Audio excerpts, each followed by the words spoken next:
নানা বিক্ষোভ ও টালবাহানার পর অবশেষে শুরু হলো মালবাজার থেকে বড়দিঘি পর্যন্ত রাস্তা মেরামতের কাজ।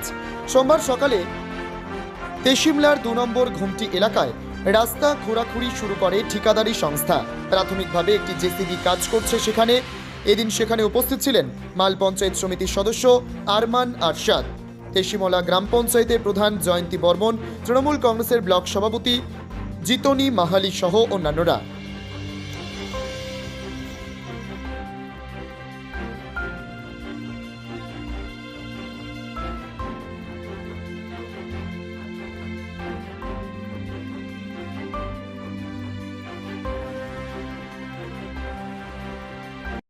আজকে পিডব্লিউডি তাদের প্রতিশ্রুতি মতো রাস্তার কাজ শুরু করলো, কি বলবেন এই বিষয়ে? আপনারা জানেন যে শুক্রবার দিন আমরা পিডব্লিউডি অফিসে গেছিলাম সেখানে কথা বলার জন্য, কিন্তু সেখানে পিডব্লিউডি সাহেব ছিলেন না। লাস্টে বাধ্যতামূলক আমাদের সমস্ত সাধারণ মানুষ সেখানে অফিস তালা মেরে দেয় এবং সেখানে আমাদের এসডিও সাহেব পৌঁছে যায়, এসে বলে যে সোমবার দিন থেকে কাজ শুরু হবে। ঠিক যেমন কথা তেমন কাজ, আমাদের কাজ অলরেডি চালু হয়ে গেছে।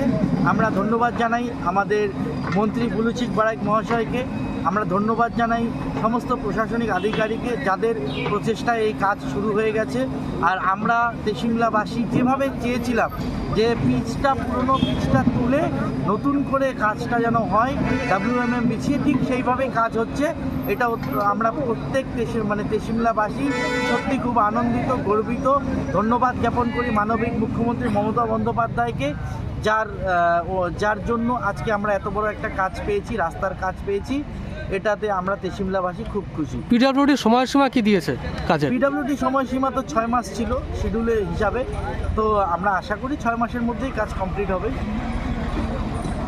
এর আগেও বিভিন্ন জায়গায় যেমন রাস্তার কাজের একটা মান নিয়ে প্রশ্ন উঠেছিল, তো এই বিষয়ে কি আপনার নজর রাখবেন যাতে রাস্তার সামগ্রীগুলো যাতে ঠিকঠাক করে ব্যবহার করা হয় কাজে? দেখুন, প্রথম কথা হচ্ছে রাস্তাটার যখন শিডিউল হয়, যখন আমরা মমতা বন্দ্যোপাধ্যায় যখন এই রাস্তা ওপেনিং করে যায় রাজগঞ্জ থেকে, সেইখানে দাঁড়িয়ে আমরা যখন একটা ধন্যবাদ জ্ঞাপন সভা করেছিলাম তেশিমলার বুকে, সেদিন যখন আমরা পুরো শিডিউলটা জানতে পারি, সেদিন কিন্তু আপনারা জানেন যে আমরা তেশিমলার মানুষ, তৃণমূল কংগ্রেসের যারা সৈনিক সবাই কিন্তু প্রশ্ন তুলেছিল পিডব্লিউডিকে যে এভাবে রাস্তাটা যেন না হয়, এবং আমরা সেই জিনিসটাকে রিভাইজড শিডিউল করে আনার কথা বলি এবং সেইভাবে অ্যাকর্ডিং টু আমাদের কথা সেই রিভাইজ শিডিউলটা হয়।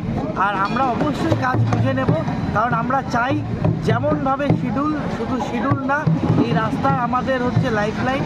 এই রাস্তার কাজ একদম গুরুত্বপূর্ণ সহকারে আমরা দেখব যেন রাস্তাটা খুব ভালোভাবে হয়।